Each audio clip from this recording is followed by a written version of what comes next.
संत आणि सामान्य जीवनामध्ये फार मोठा फरक आहे। आता मी असं म्हटल्यानंतर काही जाणकार श्रोत्यांना प्रश्न निर्माण होईल। ते म्हणतील, महाराज तुम्ही म्हणतायत की संत आणि सामान्य जीवनामध्ये फरक आहे, काय फरक आहे हो? आम्हाला तर काहीच फरक वाटत नाही, कारण जसे ते आहेत तसेच आपण आहोत। त्यांना हात पाय कान नाक डोळे आहेत, आपल्यालाही हात पाय कान नाक डोळे आहेत। ते खातात पितात उठतात बसतात, आपणही खातो पितो उठतो बसतो। ते काम धंदा करतात, आपणही काम धंदा करतो। हे सर्व काही संत आणि सामान्य जीवनाचं सारखं जरी असलं तरी पण संत आणि सामान्य जीवनामध्ये फार मोठा फरक आहे। मग काय फरक आहे हो? तर संत आणि सामान्य जीवनातला अतिशय महत्त्वाचा फरक कोणता असेल तर संत आणि सामान्य जीव दिसायला सारखेच दिसतात, पण असायला मात्र अजिबात सारखे नसतात। कडक इस्त्रीचे कपडे, माग हजार लफडे। मी म्हणतोय बगळा, तो बगळा वगळा। हा बगळा लक्षात घ्या, काय करतो बगळा? दूधही हाणतो आणि पाणीही हाणतो। कोण? बगळा। बगळ्याला काहीच पुरत नाही ना बाबा। बगळा कधी कधी खडी पण खातो, बगळा डांबार पण खातो, अजून काय खातो? बगळा घरकुल खातो, बगळा चारा खातो, आणि एवढं खाऊन नाही भागलं का मग जेलची हवा खायला जातो। कोण? उसनोगा परी रसनो हे डोंगा काय भुललासी मरलिया रंगा। महाराज म्हटले तुमचा हिरा कितीही खतरनाक असू द्या, कोण? हिरा कितीही डेंजर असू द्या, कोण? हिरा कितीही बाटल्याची बाटल्या संपवणारा असू द्या, कोण? हिरा कितीही गुटक्याच्या पुड्या फोडणारा असू द्या, कोण? हिरा। हिरेला फक्त हिरकरी दिसू द्या, सळकणी बाहेर येतो हिरा, कोण? एकाने तर एवढं खाल्लं महाराज, चांगला बेत सापडला होता, एवढं खाल्लं एवढं खाल्लं एवढं खाल्लं। किती खाल्लं? अतिशोक्ती बोलतो, आ केलं तरी जिलेबीचा याडा दिसलं एवढं खाल्लं बाबा। उरफाट फुगलं, तानाया द्यायला लागलं, गरबाड्या लोळायला लागलं, डॉक्टरला बोलून आणावं लागलं। डॉक्टर आले, डॉक्टरनी तपासलं आणि डॉक्टरने विचारलं, अरे एवढं खाल्लं कशाला? तो म्हटला, डॉक्टर साहेब त्याचं काय झालं, अन्न लोकाचं होतं, बेत चांगला होता, वाढणारा उदार होता, म्हणून म्हटलं घ्यावा भरून। डॉक्टर म्हटले, असं घेशील भरून पण एखाद्या दिवशी जाशील ना नमुनेवारी मरून। या अभंगातून जगद्गुरु तुकोबाराय संत आणि सामान्य जीवनातला फरक सांगतायत महाराज। आणि महाराज संत आणि सामान्य जीवनामध्ये फार मोठा फरक आहे। आता मी असं म्हटल्यानंतर काही जाणकार श्रोत्यांना प्रश्न निर्माण होईल। ते म्हणतील, महाराज तुम्ही म्हणतायत की संत आणि सामान्य जीवनामध्ये फरक आहे, काय फरक आहे हो? आम्हाला तर काहीच फरक वाटत नाही, कारण जसे ते आहेत तसेच आपण आहोत। त्यांना हात पाय कान नाक डोळे आहेत, आपल्यालाही हात पाय कान नाक डोळे आहेत। ते खातात पितात उठतात बसतात, आपणही खातो पितो उठतो बसतो। ते काम धंदा करतात, आपणही काम धंदा करतो। काय फरक आहे? काही काही तर याच्या पुढे जाऊन म्हणतील, महाराज सांगा काय फरक आहे?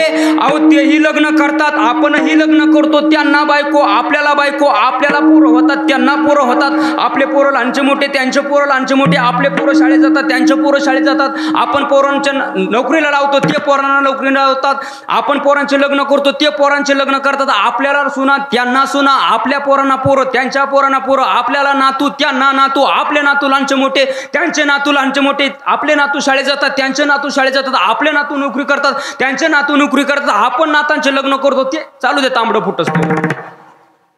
म्हणजे घरदार गाडी घोडी आई बाप भाऊ बहीण चुलते काके मामा मावश्या बायका पोरं, हा सर्वच्या सर्व फापट पसारा प्रपंच। अरे बाह्य दृष्टी का होईना जर संतांना पण जर असेल आणि हा सर्वच्या सर्व प्रपंच तुम्हा मला पण जर असेल तर सांगा ना महाराज, संत आणि सामान्य जीवनामध्ये नेमकं काय फरक आहे? तरी पण महाराज हे सर्व काही संत आणि सामान्य जीवनाचं सारखं जरी असलं तरी पण संत आणि सामान्य जीवनामध्ये फार मोठा फरक आहे। मग काय फरक आहे हो? तर संत आणि सामान्य जीवनातला अतिशय महत्त्वाचा फरक कोणता असेल तर संत आणि सामान्य जीव दिसायला सारखेच दिसतात, पण असायला मात्र अजिबात सारखे नसतात। हा संत आणि सामान्य जीवनातला सर्वात मोठा फरक आहे। विठ्ठल विठ्ठल विठ्ठल विठ्ठल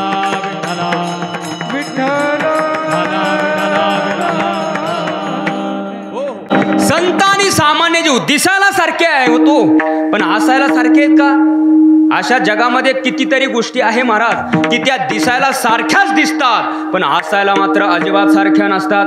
कारण सुभाषितकारांचं फार सुंदर उदाहरण आहे. सुभाषितकार सांगतायत कावळा आणि कोकिळा कशी हो. कावळा आणि कोकिळा दिसायला सारखेच आहे. कारण तुम्ही बघा कावळा आणि कोकिळा जर एखाद्या झाडाच्या फांदीवर शेजारी शेजारी जर बसलेले असेल आणि आपण जर लांबून जर बघितलं तर कावळा कोणता आणि कोकिळा कोणती आपल्या लक्षात येणार नाही महाराज. कारण कावळा काळा आहे आणि कोकिळा सुद्धा काळीच आहे. मग कावळा आणि कोकिळा ओळखायची कशी तर त्यांची परीक्षा सांगितली. कावळा आणि कोकिळा जर ओळखायचे असेल तर तुम्हाला वसंत ऋतूची वाट पाहावी लागेल. का बरं. कारण कावळ्याचं असतं ते ओरडणं आणि कोकिळेचं असतं ते गाणं. बरं कावळा कधी ओरडतो बाबा. हा काव्हा पण ओरडतो म्हणजे ओरडतच राहतो त्याला काय म्हणतात कावळा. आणि कोकिळा गाते पण कधी गाते. गायती कोकिळा वसंते गायती कोकिळा वसंते गायती कोकिळा वसंते गायती कोकिळा वसंते सूर्य विकासिनी मेघे चंद्र कळा सूर्य विकासिनी मेघे चंद्र कळा गायती कोकिळा वसंते गायती कोकिळा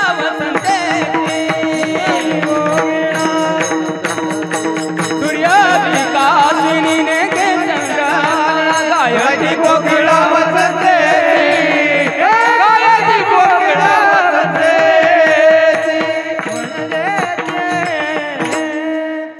सूर्य विकासिनी नेगे चंद्र कळा गायती कोकिळा वसंतेसी. हो हो सूर्य विकासिनी नेघे चंद्र कळा आणि गायती कोकिळा वसंतेसी. कोकिळा गाते पण कधी वसंत ऋतू आल्यावरच. मग जर कावळा आणि कोकिळा जर ओळखायची असेल तर सुभाषितकार सांगतात तुम्हाला वसंत ऋतूची वाट पाहावी लागेल. का कारण वसंत ऋतू आल्यानंतर मग काकक काका हा आणि पिकक पिका हा दोन्ही दिसाला सारखेच आहे पण कुठपर्यंत वसंत ऋतू येत नाही तोपर्यंत. आता हे झालं सुभाषितकारांचं उदाहरण. माऊली महावैष्णव ज्ञानोबारायांचं पण ऐका. ज्ञानोबाराय म्हणतात हंस आणि बगळा दिसायला कसे बाबा सारखेच आहे. कारण हंस पांढरा आहे तर बगळा सुद्धा पांढराच आहे. मग हंस आणि बगळा ओळखायचा कसा त्यांची सुद्धा परीक्षाच सांगितली ज्ञानोबारायांनी. काय परीक्षा आहे. हंस आणि बगळा जर ओळखायचा असेल तर दूध आणि पाणी मिक्स करायचं आणि हंसा पुढे ठेवायचं. तर हंस काय करतो फक्त शुद्ध दूधच पितो आणि पाणी मात्र तसंच ठेवतो. ज्ञानोबाराय काय बोलले. सलिली पैजैसे एक भवनी मिळाले असे निवडून राजहंसे वेगळे की जे. हो सलिली पैजैसे एक होनी मिळले असे. किंवा तुकोबाराय पण म्हटले ना निवडी वेगळे क्षीर आणि पाणी राजहंसे दोन्ही वेगळाले राजहंसे दोन्ही वेगळाले. निवडले दोन्ही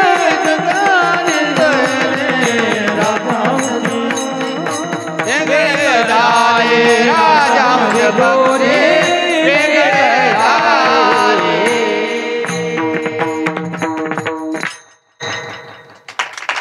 वा.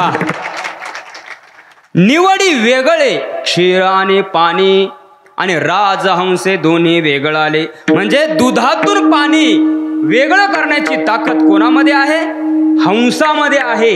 आता तेच दूध आणि पाणी मिक्स केलेलं बगळ्यासमोर ठेवा. बगळा काय करतो. बगळा बगळा पांढरा पांढरा बगळा कडक इस्त्रीचे कपडे माग 1000 लफडे. मी म्हणतोय बगळा तो बगळा वगळा. हा बगळा लक्षात घ्या. काय करतो बगळा दूधही हाणतो आणि पाणी हाणतो. कोण बगळा. बगळ्याला काहीच पुरत नाही ना बाबा. बगळा कधी कधी खडी पण खातो. बगळा डांबार पण खातो. अजून काय खातो बगळा घरकुल खातो. बगळा चारा खातो. आणि एवढं खाऊ नाही भागलं का मग जेलची हवा खायला जातो. कोण बगळा. आता तो बगळा वगळा. आता हा बगळा लक्षात घ्या. बगळा काय करतो? दूधही पितो आणि पाणीही पितो. मग हंस आणि बगळा दिसायला सारखेच आहे, पण हसायला सारखे का? आता हे झालं ज्ञानोबारायांचं उदाहरण. आता तुकोबारायांचं पण ऐका. तुकोबाराय म्हटले हिरा आणि गारा दिसायला कशा आहे? तो सारख्याच आहे. कारण काही काही तर डुप्लिकेट गारा बाबा हिऱ्यापेक्षा जास्त चमचम करतात, आणि जे जास्त चमचम करतं ते ओरिजिनल नसतं बरं का. कारण तुम्ही बघा बेगडाची बाहुली वरून कशी असते? चमचम करते, आणि आतून काय असतं? शेण असतं आतून. म्हणजे वरल्या रंगाला कधी बोलायचं नाही. ऊस कसा असतो? वरून आबडधोबड असतो वरून, आणि आतून गोड असतो. म्हणून वरल्या रंगाला कधी बोलायचं नाही महाराज. ऊस डोंगा परी रस नोहे डोंगा, ऊस डोंगा परी रस नोहे डोंगा. काय भुलला शिवरलिया रंगा, काय भुलला शिवरलिया रंगा, काय भुलला शिवरलिया रंगा, काय भुलला शिवरलिया रंगा.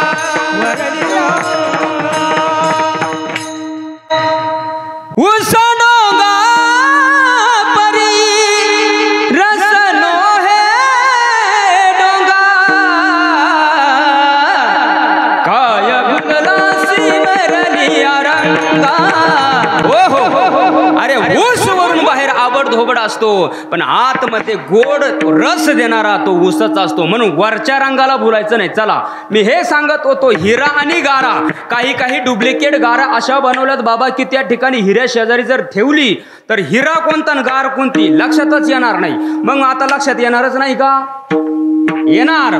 मग काय करावं लागेल? त्याच्यासाठी तुकोबारांनी त्यांची सुद्धा परीक्षा सांगितली महाराज. महाराज म्हटले हिरा आणि गारा घ्यायची आणि आयरणीवर ठेवायची. आयरन माहितीये ना? कुंभार दादाकडे असते ना. मग हा लोहार दादाकडे असते. काय करायचं? हिरा आणि गार आयरणीवर ठेवायची आणि जोरात घाणाचा ठोका असं हिराच फुटला पाहिजे. काय होतं मग? तोची मोल पावे खरा, तोची मोल पावे खरा, तोची मोल पावे, तोची मोल पावे खरा. करणीचा होय तुरा, करणीचा होय तुरा, ऐरणीचा होय तुरा,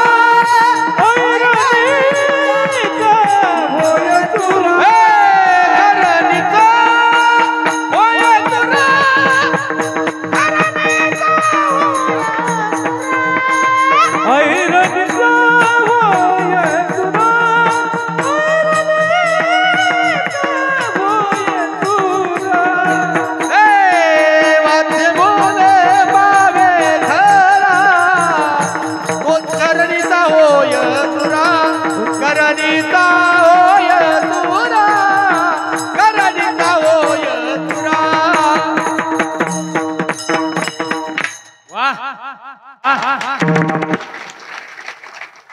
फार अनमोल रत्न सापडलेत महाराज तुम्हाला, आहे की नाही? मग त्यांच्यासाठी त्यांना समाधान वाटणं असं तरी टाळ्या वाजवा ना. तुम्हाला आनंद नाही वाटला का? वाटला ना? बरं त्यांच्या आनंदासाठी जाऊ द्या, पण तुम्ही तुमच्यासाठी तरी टाळ्या वाजवा ना. कारण 3 फायदे सांगितलेत ना मी. आता बस, आता नका टाळ्या वाजवू. तोची मोल पावे खरा, करणीचा होय चुरा. अरे जी गार असते ना दादा, त्या गारीचा काय होतो? भुगा म्हणजे चुरा होतो. पण जो ओरिजिनल हिरा आहे तो हिरा कुठंतरी लांब उडून पडतो, नाहीतर त्या आयरणीला फाडतो आणि त्या आयरणीमध्ये जाऊन घुसतो. आता तुमच्यापैकी काही म्हणतील महाराज हिरा फुटला तर नाही, पण त्या आयरणीमध्ये जाऊन घुसला, आता तो काढायचा कसा? कारण लोखंडाची आयरन आहे, त्याच्यातून तो हिरा काढायचा कसा? टेन्शन घेऊ नका, कारण त्या हिऱ्याला आयरणीमधून काढण्याची ताकद कशामध्ये आहे? तुकोबारांनी 400 वर्षापूर्वी सांगून ठेवली. महाराज म्हणतात तुमचा हिरा बर का हिऱ्यांनो ऐका, महाराज म्हटले तुमचा हिरा कितीही खतरनाक असू द्या. कोण? हिरा. कितीही डेंजर असू द्या. कोण? हिरा. कितीही बाटल्याची बाटल्या संपवणारा असू द्या. कोण? हिरा. कितीही गुटक्याच्या पुड्या फोडणारा असू द्या. कोण? हिरा. हिरेला फक्त हिरकणी दिसू द्या, सळकणी बाहेर येतो हिरा. कोण? हिरा. हिरकणी माहितीये? काचा वगैरे कापतो ती हिरकणी बरं का. तुमच्या डोक्यात आली असेल दुसरीच हिरकणी. काचा वगैरे कापतो ना त्याला हिरकणी म्हणतात. ती हिरकणी काय करायची? महाराज म्हटले फक्त त्या हिऱ्याजवळ न्यायची, अशी धरायची, सळकणी बाहेर येतो हिरा. महाराज म्हणतात हिरा हिरकणी, हिरा हिरकणी, हिरा हिरकणी, काढी आतोनी आयरणी, काढी आतोनी आयरणी, काढी आतोनी आयरणी, काढी आतोनी आयरणी, काढी आतोनी आयरणी, काढी आतोनी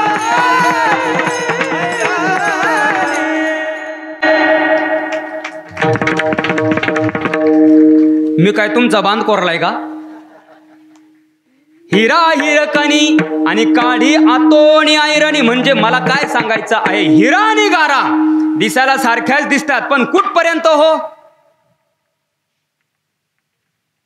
तुका म्हणे गण न भेटे तो, न भेटे तो, तुका म्हणे गण न भेटे तो, तुका म्हणे गण न भेटे तो. हिऱ्या ईशा गारा दिसती दुरून, पण कुठपर्यंत? तुका म्हणे घन न भेटे तो, म्हणजे जोपर्यंत घनाचा आणि हिऱ्याचा संबंध येत नाही, ऐरणीचा संबंध येत नाही, तोपर्यंत हिरा तो हिरा आणि गारा त्या गारा. पण एकदा का ऐरणीचा आणि घनाचा प्रसंग निर्माण झाला रे झाला की मग मात्र हिरा तो हिरा आणि गारा त्या गारा. जोपर्यंत वसंत ऋतू येत नाही तोपर्यंत कावळा तो कावळा आणि कोकिळा ती कोकिळा. पण एकदा का वसंत ऋतू आला रे आला की मग मात्र कावळा तो कावळा आणि कोकिळा ती कोकिळा. जोपर्यंत दूध आणि पाण्याचा प्रसंग निर्माण होत नाही तोपर्यंत हंस आणि बगळा. पण एकदा का दूध आणि पाण्याचा प्रसंग निर्माण झाला रे झाला की मग मात्र हंस तो हंस आणि बगळा तो बगळा, दिसायला सारखे पण असायला वेगळे. विठाला हो हो. त्याप्रमाणे महाराज संत आणि सामान्य जीव दिसायला सारखेच दिसतात पण असायला मात्र अजिबात सारखे नसतात. का?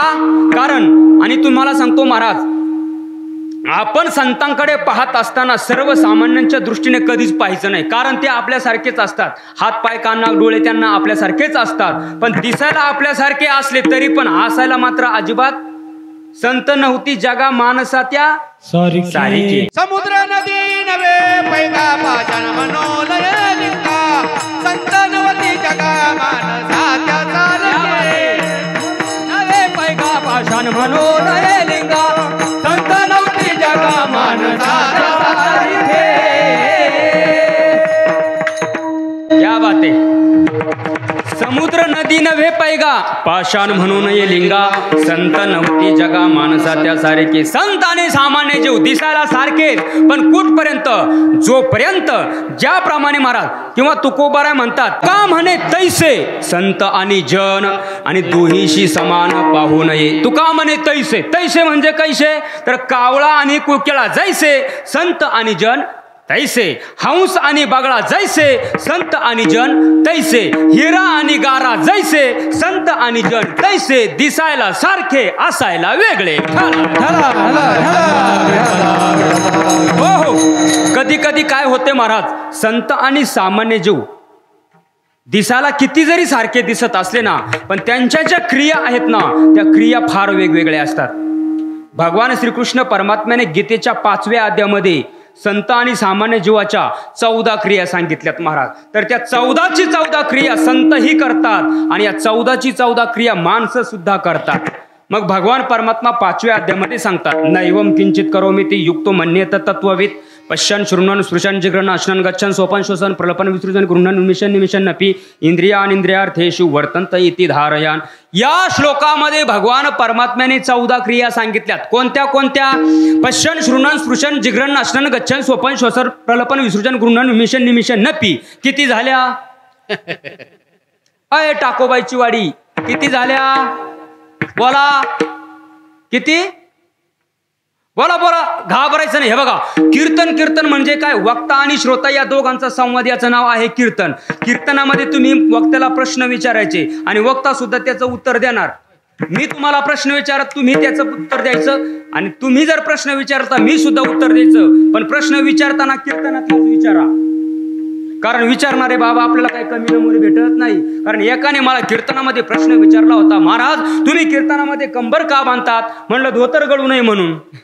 आता कंबर नाही तर काय नरड का बांधायचं का मग आम्ही? एकाला विचारलं, तो त्याला मी सांगितलं कीर्तनाचा प्रश्न विचार. त्याने विचारलं, महाराज आता मंदिराचं काम चालू होतं, बाहेर वाळू पडलेली होती. त्याने सांगितलं, महाराज मला प्रश्न विचारायचा आहे. म्हटलं विचार, पण कीर्तनातलाच विचार. त्याने सांगितलं ठीक आहे महाराज, मी कीर्तनातलाच विचारतो. म्हटलं विचार. त्याने घेतली अशी वाळू आणि म्हटले, सांगा महाराज किती वाळू आहे माझ्या हातामध्ये? आता येईल का सांगता मला?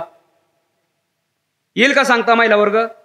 मी म्हटलो बाबा आता कीर्तनात ती वाळू, मी तुला काय म्हटलो, तो प्रश्न विचारायचा असेल तर कीर्तनातलाच विचार. तो म्हटला, महाराज मग मी वाळू काय नदीवरून आणली काय? कीर्तनातली जे ना म्हटला.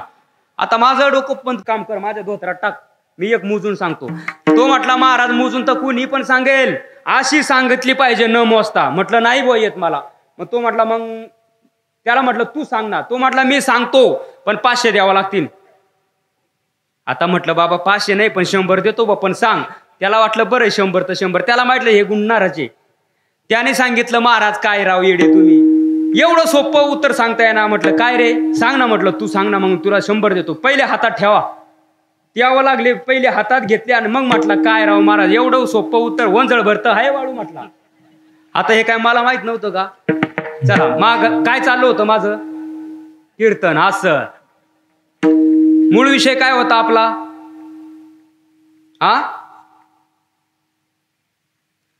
43 वर्षापासून आपली परंपरा आहे. बोला काय विषय चालला होता आपला?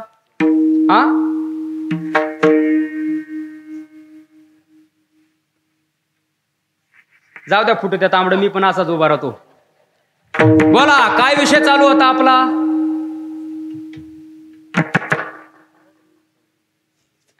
क्या बात आहे. वाजवा टाळी यांच्यासाठी. भगवान श्रीकृष्ण परमात्म्याने 5व्या अध्यायामध्ये किती क्रिया सांगितल्या? 14. कोणत्या कोणत्या? पश्चन, श्रुणन, स्पृशन, जिग्रन, अष्टन, गच्छन, स्वपन, श्वसन, प्रलपन, विसर्जन, गृहण, उन्मिशन, निमिषण, नपी. किती झाल्या नक्की? कोणत्या कोणत्या? होऊन जाऊ द्या. चला मी सांगतो. पश्चन म्हणजे पाहणे, श्रुणन म्हणजे ऐकणे, स्पृशन म्हणजे स्पर्श करणे, जिघ्रण म्हणजे वास घेणे, म्हणजे चालणे, बोलणे, उठणे, बसणे. गीतेच्या 5व्या अध्यायामध्ये तुम्ही सर्व क्रिया बघून घ्या, किंवा त्याच श्लोकाखाली माऊली महावैष्णव ज्ञानोबा आहे काय बोलले? तोही नेत्री पाहे, श्रवणी ऐकतो आहे. तोही नेत्री पाहे, तेही डोळ्यानेच पाहतात आणि आपण सुद्धा डोळ्यानेच पाहतो. पण त्यांच्या पाहण्यामध्ये फरक आणि आपल्या पाहण्यामध्ये फरक. काय फरक आहे? कारण संत महात्मे या प्रपंचाकडे याच डोळ्याने, चर्मचक्षुच्या डोळ्यानेच पाहतात, या कातड्याच्याच डोळ्याने पाहतात. पण या प्रपंचाकडे पाहून ते न पाहिल्यासारखं करतात. देखो नी न देखे प्रपंच हा दृष्टी, स्वप्नीची सृष्टी जैला देवे, स्वप्नीची सृष्टी जैला देवे.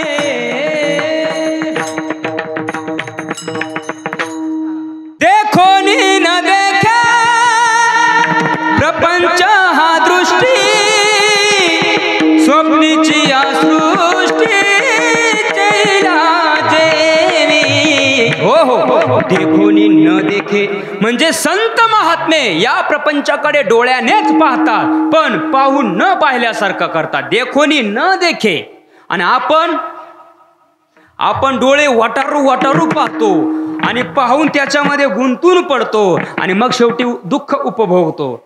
म्हणजे आपल्या पाहण्यामध्ये त्यांच्या पाहण्यामध्ये फरक, किंवा त्यांच्या ऐकण्यामध्ये आपल्या ऐकण्यामध्ये फरक. काय फरक आहे? ऐकण्यामध्ये फरकच आहे. ऐकोनी न ऐके, निंदा स्तुती कानी, तैसा पाऊन मनी योगीराज. संत महात्म्यांची जर कोणी निंदा केली तर ते ऐकून घेतात आणि स्तुती केली तरी ते ऐकतातच, पण त्याच्यावर काहीच त्यांच्यावर परिणाम होत नाही. जर त्यांची निंदा केली, मला सांगा संत महात्म्यांची, जगद्गुरु तुकोबारायांची किती निंदा केली लोकांनी, शांती ब्रह्म एकनाथ महाराजांची किती निंदा केली, पण प्रसाद देऊनी मुक्त केली. यवन अंगावरी थुंकला, प्रसाद देवनी मुक्त केला. माऊली महावैष्णव ज्ञानोबारांची किती निंदा केली, अरे सर्व संतांची किती निंदा केली, पण त्यांनी ऐकून न ऐकल्यासारखं. ज्ञानोबारांची किती निंदा केली, किती त्रास दिला, पण ज्ञानोबारांनी काय केलं, त्यांच्या कल्याणाचा मार्ग निवडला. त्यांच्या कल्याण व्हावं याच्यासाठी आपले श्री गुरु त्यांच्याकडे काय मागितलं, दान मागितलं. कोणतं दान मागितलं, पसाय दान मागितलं. जे खळांची व्यंकटेश काय सांगितलं, त्यांच्यातला खळपणा जायला सांगितलंय ना. आपण जर तिथं असतो तर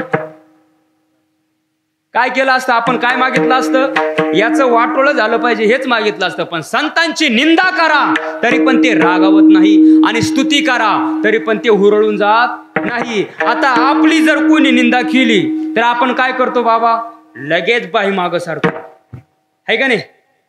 आणि जर स्तुती केली तर बेटकुळी सारखा फुकतो. म्हणजे त्यांच्या ऐकण्यामध्ये आणि आपल्या ऐकण्यामध्ये फरक आहे. त्यांच्या खाण्यात सुद्धा फरक आहे बाबा. कारण संत महात्म्यांच्या आणि तुमच्या आमच्या खाण्यात सुद्धा फरक आहे. काय फरक आहे, कारण ते खातात आणि आपणही खातो, पण आपल्या खाण्यामध्ये दोन प्रकाराने आपण खातो बाबा. काय आहे, पहिलं कारण म्हणजे जिभेचे चोचले म्हणून आपण खातो. कारण तुम्ही बघा, मला सांगा, आपल्या घरी स्वयंपाक असतो तरी पण आपण कुठं जेवायला जातो, कबूल झाले बुवा कुठं जातो, मग हे जिभेचे चोचले म्हणून आपण खातो. आणि दुसरं कारण म्हणजे आपण पोटाचा खळगा भरण्याकरता खातो. कारण तुम्ही बघा, जर आपल्याला चांगला बेत जर सापडला तर आपण हायगाई करतो का, बोला, नाही करत महाराज. एकाने तर एवढं खाल्लं महाराज, चांगला बेत सापडला होता, एवढं खाल्लं एवढं खाल्लं एवढं खाल्लं, किती खाल्लं, अतिशुक्ती बोलतो, आ केलं तरी जिलेबीचा याडा दिसली, एवढं खाल्लं बाबा. उरफाट फुगलं, तानाया द्यायला लागलं, गरबाड्या लोळायला लागलं, डॉक्टरला बोलून आणावं लागलं. डॉक्टर आले, डॉक्टरने तपासलं आणि डॉक्टरने विचारलं, अरे एवढं खाल्लं कशाला. तो म्हटला, डॉक्टर साहेब त्याचं काय झालं, अन्न लोकाचं होतं, बेत चांगला होता, वाढणारा उदार होता, म्हणून म्हटलं घ्यावा भरून. डॉक्टर म्हटले, असं घेशील भरून पण एखाद्या दिवशी जाशील ना नमुनेवारी मरून.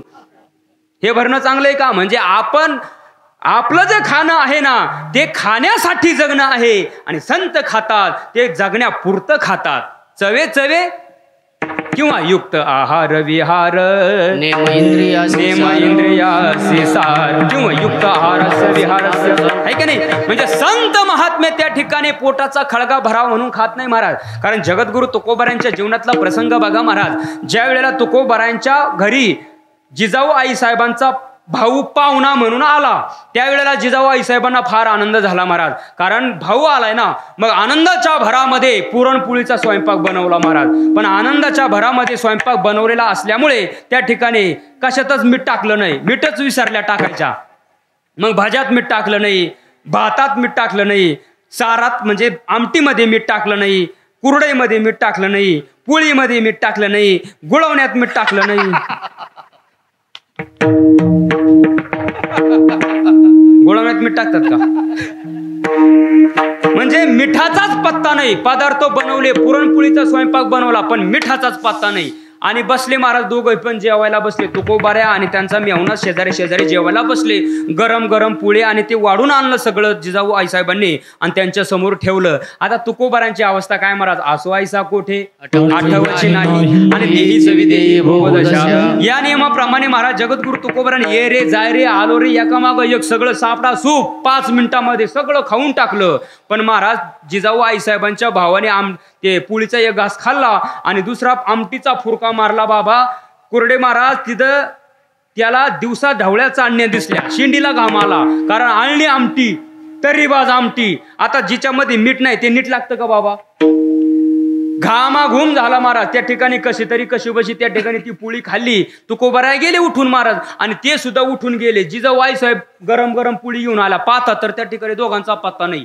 आणि मग महाराज त्या ठिकाणी जिजाऊ आईसाहेब म्हटल्या यांचं जीवन आहे कसं नेमकं असं. पण ताट बघितलं, तुकोबारांच्या ताटामध्ये तर सगळं सापडा सूप आणि भावाच्या ताटामध्ये तर सगळं तसंच.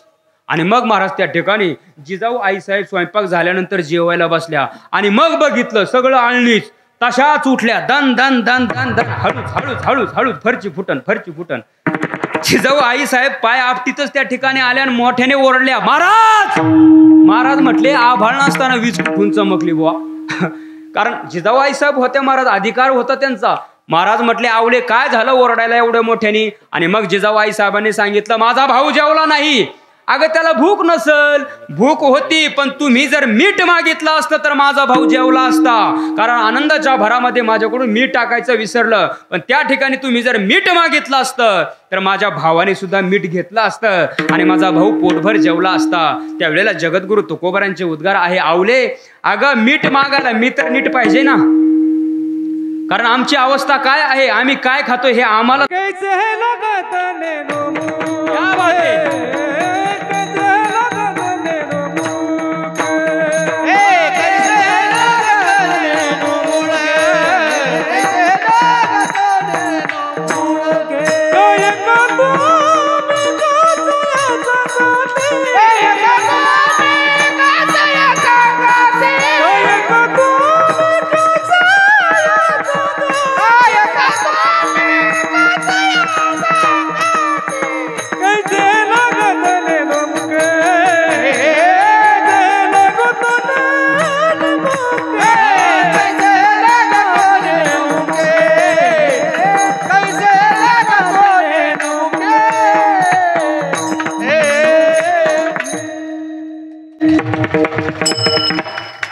कैसे लगती नेनो मुखे, काय खातो आम्ही कासया सांगाते. आणि कैसे हे लागती नेनो मुखे, अगं आवले आम्ही काय खातो हे आमचं आम्हालाच कळत नाही. म्हणजे मला सांगण्याचं तात्पर्य काय आहे की संत महात्मे जिभेचे चोचले म्हणून खात नाही, आणि दुसरं कारण म्हणजे पोटाचा खळगा भरावा म्हणून पण खात नाही. कारण तुम्ही बघा वारकरी संप्रदायामध्ये एक नियम आहे बाबा, आपण जर जेवायला बसलो तर आपण ताटाला पाणी फिरवतो. का फिरवतो? मुंग्याने येऊ नये म्हणून. पण संप्रदायाचा नियम आहे महाराज, कारण आपण ताटाला पाणी फिरवतो याचा अर्थ ते काय आहे, अन्न हे पूर्ण ब्रह्म. किंवा आपण श्लोक म्हणतो पाणी फिरवतो आणि श्लोक म्हणतो वदनी कवळ घेता नाम घ्या सहज हवन होते, नाम घेता भूताचे जीवन करी जीवित्व अन्न हे पूर्ण ब्रह्म उदर भरण नोहे जाणीजे यज्ञ कर्म. बसा जेवायला. उदर भरण नोहे याच्या खाली अंडरलाईन करा, उदर भरण नोहे, मग जाणीजे यज्ञ कर्म.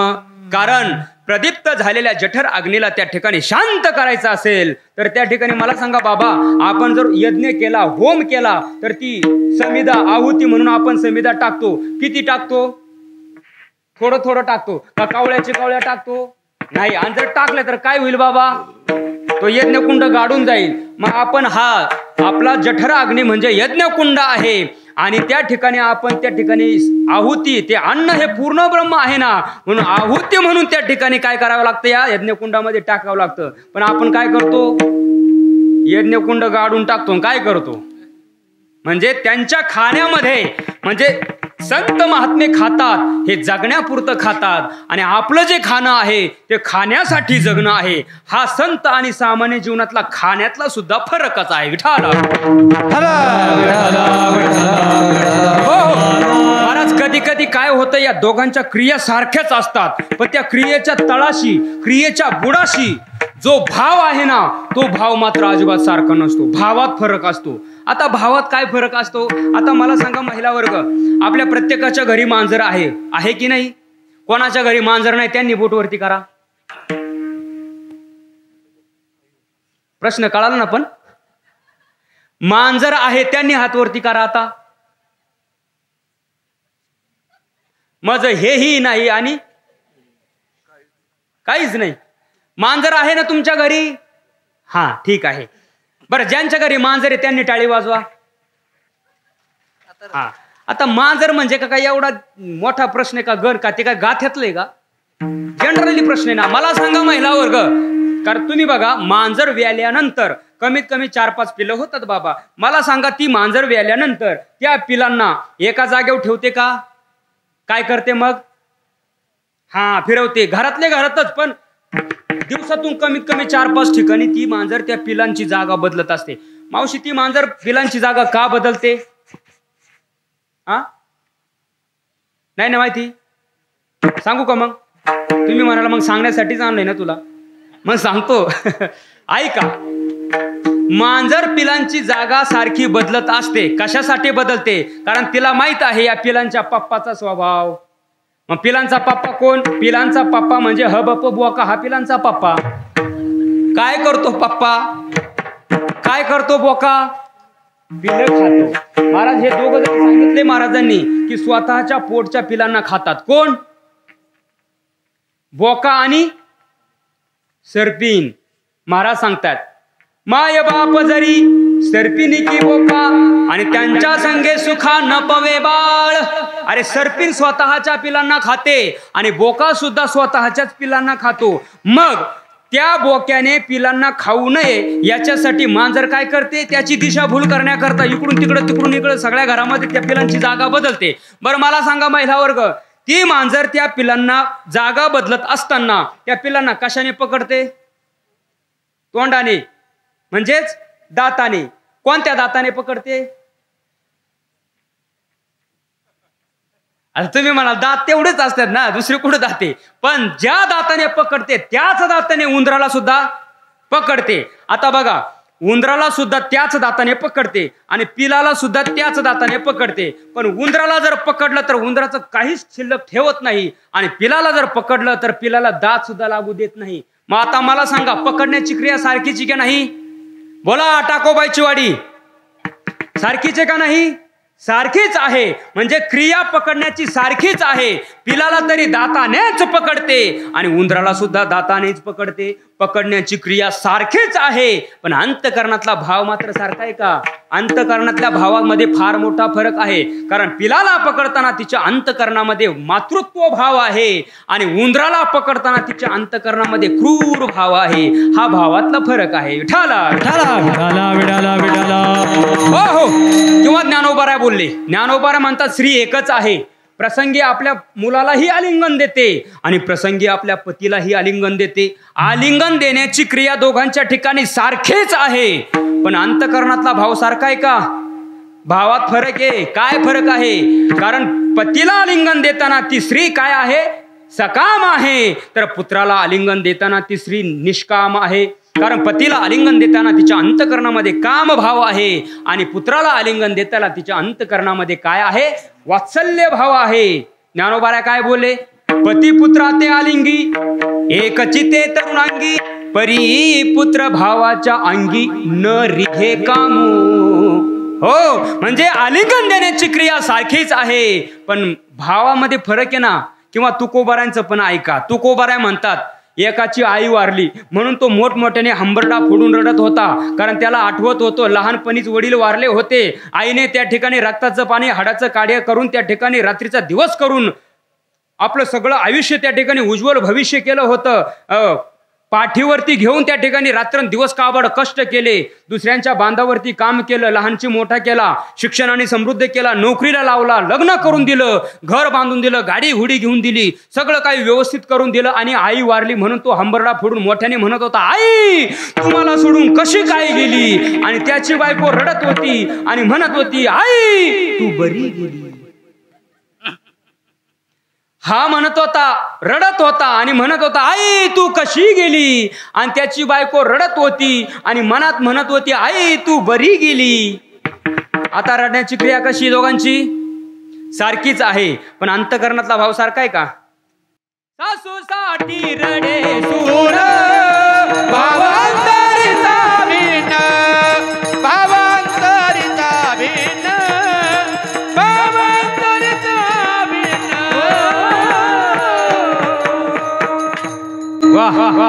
सासूसाठी रडे सून का हो? सासूसाठी रडे सून पण भाव अंतरीचा भिन्न. सासू त्या ठिकाणी सून रडते सासू गेली म्हणून, पण रडते आणि मनात काय म्हणते? बरी गेली. का?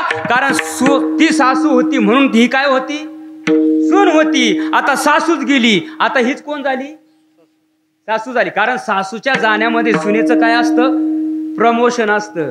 ऐका नाही, म्हणजे रडण्याची क्रिया दोघांची सारखीच आहे महाराज, पण अंतकरणातला भाव मात्र सारखा नाही. आता व्यवहारातलं सांगतो ऐका.